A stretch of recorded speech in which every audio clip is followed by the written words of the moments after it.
Hey, and welcome to this lesson. So, what we're going to be talking about here is choosing the right business model, aka why are you actually doing this in the first place?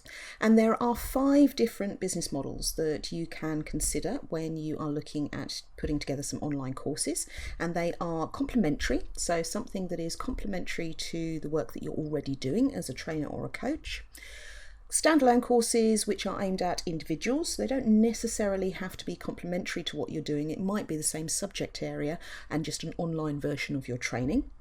Passion projects, so something that isn't necessarily connected at all with your core business, but it might be a hobby that you are particularly passionate about. Standalone courses which are designed to be sold into businesses, and then last but not least, making online courses a full-time income proposition. So we'll just nip through each of these very quickly. Complementary courses that are designed to be additions to the training that you might already be offering. Really, they do exactly what they say on the tin. You are trying to add extra value to your current services. So you might, for example, want to do a deep dive into a particular subject matter, or you might want to offer an intermediate or advanced level training for concepts that you've already introduced people to, or perhaps you might want to use it for things like self-help techniques, things like self-help meditation and self-help hypnosis work particularly well for these things. With the second one, standalone courses for individuals, so this might be where, as I say, you are just offering an online option for the same training that you might do face-to-face. This is the second most common type of online course out there. That's not a bad thing, by the way. Competition is good in the online course marketplace. And tech courses are the most competitive. It's a subset of its own in the online course world. And there's huge numbers of platforms and areas where tech courses are hosted, which just are only tech courses, and it will take you probably years to get through all the different offerings that are out there. So we don't go into too much detail about tech. What you do need for standalone courses for individuals is a very clear USP, unique selling point, because what you're looking to do is build up what's known as your tribe, and this is a group of people who know, like and trust you. So they're interested in the subject matter, and that's great, but there's probably huge amounts of choice out there for them.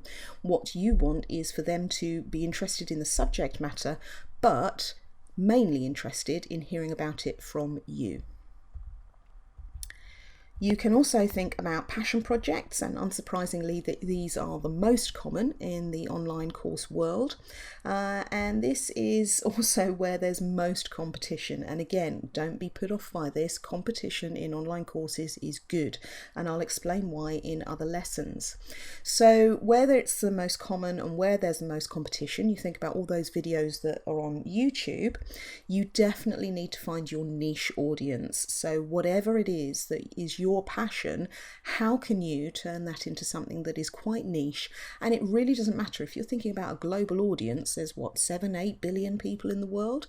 Your niche audience is going to be out there, so you really need again to be thinking about building up your tribe of people that not only want to know about this thing, they want to know about it from you because of the way in which you approach it. Then we look at standalone courses for businesses. This is such a tough gig to enter. It really, really is. You need to be very, very clear on the sector you're going for and the size of the business that you're trying to go for, and you're going to need to promote to them how online can be a better option for them than the way in which they already train their staff. And the chances are, if they've got the sort of budget where they're looking at online courses, they have also got the sort of budget where they're looking at getting their own in-house LMS, learning management system. So this is such a tough gig. It can be a very, very slow burn unless you already have businesses that are asking you to do this for them, in which case it might be the easiest thing in the world for you. Last but not least is having online courses as a full-time income. This is not for the faint-hearted and not for the cash-strapped, I can tell you that.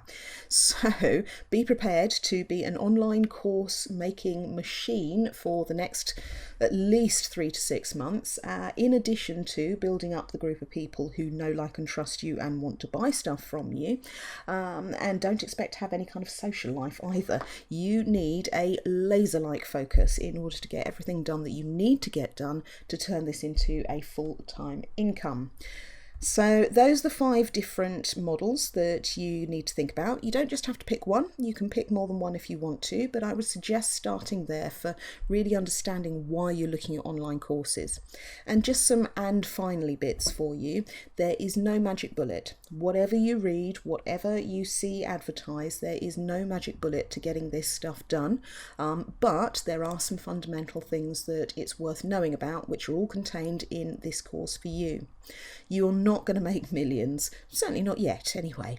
It is possible to have a very healthy income from online courses, but there's no substitute for putting in the legwork to understand who your audience is, what they want from you, and how you can best deliver that. The other thing to be aware of is that there is very little or no new knowledge out there. And what I mean by that is that I've now got to the point where everything that I am reading about, everything that I am listening to or watching in the arena of putting together online courses is repackaged stuff that I have already learned. And that's taken about 1.5 years for me to get to that point. But there are new channels, so just think about things like Periscope, Facebook Live, those sorts of things that have come about in the last couple of years, and there will be more coming up, I'm sure. So it's definitely worth understanding that whilst you can only reach a finite amount of knowledge at the moment with putting together online courses, there are always new ways of delivering your information and promoting your information. Okay, that's it. Thank you for your time on this particular lesson, and I will see you in the next one.